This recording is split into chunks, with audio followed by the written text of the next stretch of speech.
Olá, este é o Conexão. A relação de carinho com o animal de estimação pode ter impactos também na vida financeira.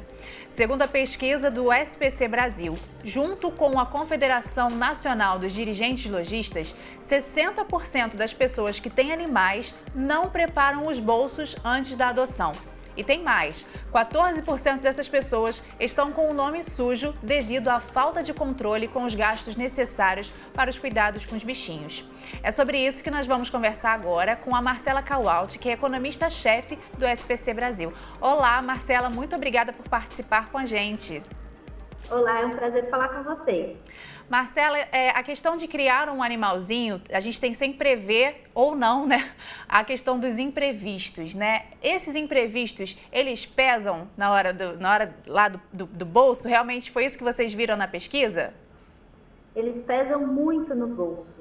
O que a gente percebe é que as pessoas já resolvem ter um bichinho de estimação sem o planejamento financeiro adequado. E esse planejamento não engloba nem sequer aquelas compras de dia a dia, que dirá os imprevistos. E aí, quando eles vêm com valores muito altos. Então, o que a gente percebe é que muita gente está nessa situação, né, de ter o nome sujo, 14% dos donos. E aí, o principal motivo para isso foram os imprevistos relacionados à saúde do animal. A gente tem um outro dado aqui interessante, 44% dos donos de animais comprometeram o seu orçamento ou fizeram alguma dívida para cuidar da saúde do bichinho. Então, guardadas as devidas proporções, adotar um animal de estimação deveria gerar um planejamento da mesma forma que tem quando a gente tem um filho, né? Quando a gente decide ter um filho. Porque é de longo prazo, né? Um animalzinho, normalmente, ele vive, assim, 15 anos, 10 a 15 anos. Então, você tem que estar aí com essa previsão de gasto aí durante um período bem longo, né? É isso mesmo. Qualquer pessoa que resolver adotar um animal de estimação precisa pensar não só no gasto imediato da compra do animal ou do valor da adoção, às vezes algumas ONGs também recebem um valor em troca, e do valor daquele enxoval que a gente compra, né? O que a gente precisa para ter o bichinho em casa, mas também todos os outros gastos que vão perdurar ao longo de muito tempo. Entendi. E vale lembrar que a gente chama essa questão de saúde de imprevisto, mas a gente sabe que ele vai acontecer. É muito fácil a gente imaginar que em algum momento o animal vai precisar de algum gasto com saúde. Então, precisa ter uma reserva para isso também. Entendi. Agora, voltando à pesquisa, essa questão do fator emocional, ele influencia na hora da compra? Porque tem algumas pessoas que realmente tratam os animais como se fossem, assim, da família, né? E acabam comprando coisas que o animal, na verdade, não precisa, né? Exatamente. A gente tinha feito uma pesquisa anterior e 61% dos donos de animais tratam o bichinho como se fosse alguém da família. É claro que isso é muito legal do ponto de vista de ter um animal em casa bem tratado, isso é muito importante, mas a gente também não pode humanizar o bichinho, a gente não pode começar a dar coisas para ele que ele não vai nem se importar, né? Então, quando a gente vai, às vezes, nesses grandes pet shops, a gente vê todo tipo de caminha. Outro dia eu fui ver uma para minha cachorra, tinha uma caminha de R$800. Será que ela precisa daquela cama de R$800? Ou aquela mais barata pode se adequar e resolver o problema da mesma forma? É importante a gente racionalizar e não pensar somente com o coração, porque o bichinho não vai olhar o seu orçamento. Quem tem que olhar o orçamento é a gente. Entendi. Tem uma parte da pesquisa que fala que 20% dos criadores de animais gastam mais que o orçamento permite. Eu queria saber o seguinte, o que motivou vocês a fazerem essa pesquisa? Por que vocês pensaram nesse ponto de que pode ser um ponto, os animais podem ser o ponto aí problemático para alguns brasileiros? Bom, observando as tendências de consumo, a gente percebe que gastos com animais de estimação são cada vez mais presentes, né? Qualquer pessoa começar a observar a mudança na cidade, quantos pet shops não começam a abrir. E a gente percebe que cada vez mais as pessoas tratam os animais como membro da família, né? Antigamente o cachorro ficava no quintal, hoje em dia ele fica dentro do quarto. Então, a gente começou a perceber que o consumo desse tipo de produto estava cada vez maior e aí a gente decidiu olhar isso com um pouco mais de calma. E vale lembrar que cada pessoa tem alguma coisa que pode desestabilizar o orçamento. Tem gente que é o animal de estimação, tem gente que o que desestabiliza o orçamento são as compras com roupas, sapatos, tem gente que gosta de produtos do time de futebol. O importante é fazer com que esses gastos caibam no seu orçamento. Então, se você sabe que vai gastar com bichinho de estimação, precisa deixar de gastar com outras coisas, porque não vale a pena se endividar, especialmente para comprar coisas de dia a dia. Porque se tiver um imprevisto, não vai ter de onde tirar dinheiro. Entendi. Agora, a questão da crise, né? A gente está num período já longo até de crise. Afetou o setor de pet shop? As pessoas diminuíram as compras nesse setor?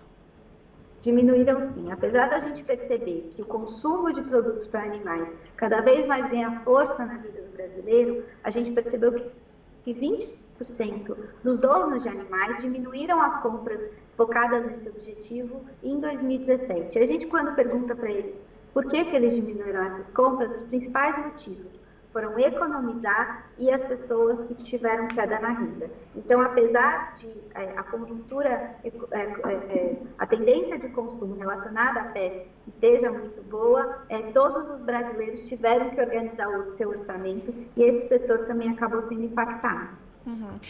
Eu acredito que esse setor deva contar bastante com essa questão emocional também, assim, porque foi o que você citou, né? R$800 numa caminha de cachorro. Esse setor investe nesse mercado aí, não sei se eu posso chamar assim, mercado de luxo, dog, luxo, pet. Existe esse mercado?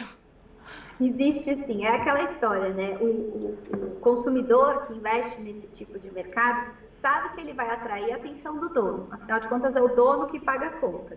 Então, a gente, como donos de animais, precisamos pensar, será que o animal precisa daquele produto daquela forma? Ou será que eu posso comprar um produto mais básico? Né? Essa questão da cama é um exemplo bom. Eu fui na loja, tinha camas de todos os valores. Se eu comprasse aquela muito cara, provavelmente a minha cachorra não ia nem ligar para ela. Ou pior, ia até destruir a caminha e aquele dinheiro seria jogado fora. E vale lembrar que esse nicho de animais de estimação não engloba somente os produtos de animais de estimação.